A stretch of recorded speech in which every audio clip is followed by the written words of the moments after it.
The second option that you can use to wean your cats onto canned food is to feed 2 meals of dry food a day, breakfast and dinner, dry food, portion control, and then unlimited canned food throughout the day. So what'll happen is, especially cats that are used to nibbling every hour on the hour, if you leave unlimited canned food out, your cats will go to their feeding station and say, oh my gosh, where's the dry crunchies? Where are the crunchies? And then you'll have canned food available. And although they would prefer to eat the dry food, oftentimes throughout the day you will catch them nibbling on the canned food because they're hungry and the only food available for nibbling is the canned food.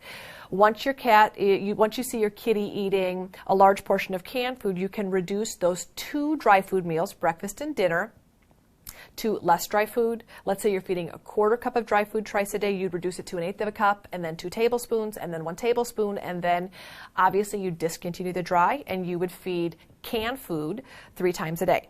You can, after you've done that for a period of time, several weeks to several months, you can actually reduce your cat's calorie intake to twice daily feeding. Now, those are 2 good suggestions on how to wean your cats from dry food onto canned food. Once your cat's eating canned food, the option is for you to wean from canned food to raw food. I don't recommend that you try and wean your cat from dry food to raw food because the consistency is too different. And cats like the crunchy, carby, salty, fatty, dry, crunchy food just as much as any other mammal. And so first step is to get them off of that consistency of a dry food and onto a canned food consistency. Raw food has a very similar consistency as canned food. So once your kitties are eating canned food, it's much easier to wean them onto raw food. Now, one little side note on canned foods. The quality of canned foods is incredibly variable. The foods that you buy at your grocery store, which are made from rendered byproducts, most of them, are typically loaded with a whole lot of additives, preservatives, but also flavor enhancers that can become pretty addicting to your cat. I have seen lots of cats reject human-grade canned foods because they're used to eating rendered, poor quality dry foods. So, those of you that have a desire for your cats to eat human quality canned foods, and there's a big difference. In fact, it'll say right on the can of cat food, if you are feeding human-grade canned food, it'll say human-grade meat on there, and really that's a difference between you spending $1 for a can of food or $2 up to $3 for a can of food. The difference is in the quality. One is rendered protein and one is human grade protein. If your desire is to get your cat onto human grade protein, you may have to start by feeding a poorer quality canned food, weaning them from dry food onto a poorer quality canned food. Then the next step would be from a poor quality canned food onto a human grade canned food.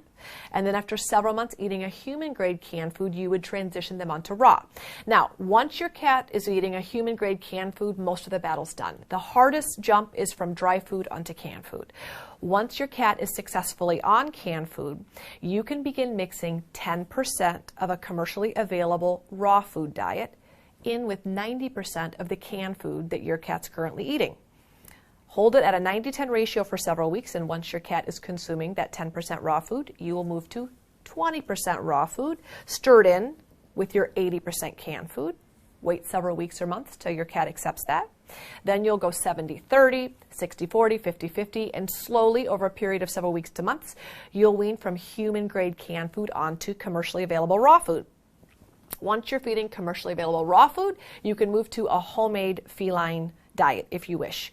I think the biggest issue I see with my clients is they read about the benefits of a homemade diet or a raw food diet, and they passionately want their cats to eat it, but their cats have no desire to eat it. So you have to go through the stepwise process, as tedious as it seems, in order to successfully convert your cat onto raw food. Now, all this to say, on occasion, in fact, this just happened in my life. I rescued a cat, and he was a feral cat. I have no idea what he was eating, but I know he was hunting.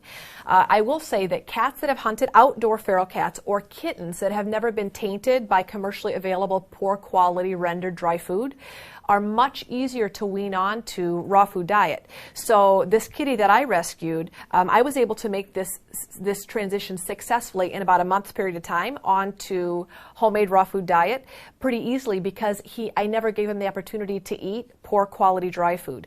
If you have kittens, my best suggestion is to get them off of dry food very, very quickly, because the longer your cats eat a grocery store brand dry food, the harder it's going to be to wean them onto better quality foods. You can do it. but it takes a lot of time and a lot of patience.